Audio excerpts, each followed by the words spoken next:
Lithium battery ভুলভাবে charge করলে বিপদ নিশ্চিত। তাই আজকে আমরা দেখব কিভাবে ঠিক পদ্ধতিতে ও সঠিক পদ্ধতিতে লিথিয়াম ব্যাটারি চার্জ করা হয়। প্রথমে একটা চার্জার ও তার মাথাটাকে কেটে আলাদা করে নেব, পুরনো চার্জার হলেও চলবে।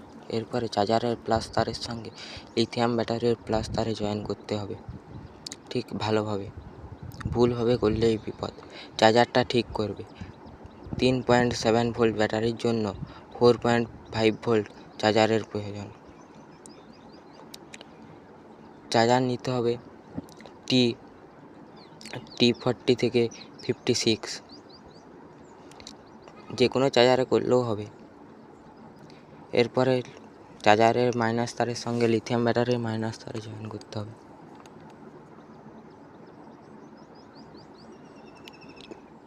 ভালো করে জয়েন করা হওয়ার পরে সবুজ লাইট জ্বলবে চার্জারের। এটা দেখেই তোমরা বুঝবে যে ঠিকঠাক কানেক্ট হয়েছে।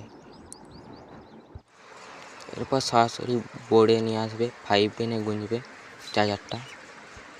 আমি তোমাদেরকে ব্যাটারিটা দেখাবো, নাহলে অনেকেই বলবে যে ব্যাটারি বাস্ট হয়ে যাবে এইভাবে করলে বা আগুন ধরে যাবে, তাই চার্জারের উপরেই ব্যাটারিটা রাখলাম। এরপরে সুইচ দেবো, সুইচ অন করব, লাল লাইট জ্বলবে, মানে ব্যাটারি চার্জ হচ্ছে। সুইচ বন্ধ করব, সবুজ লাইট জ্বলবে। এইভাবে তোমরা যতবার খুশি ততবার চার্জারকে চার্জ করতে পারো। ভিডিও ভালো লাগলে সাবস্ক্রাইব করতে ভুলবে না।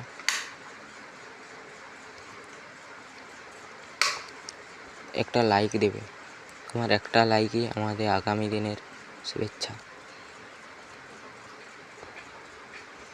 এরপরে তোমাদের জন্য কীরকম ভিডিও আনবো কমেন্টে জানাও। Well done.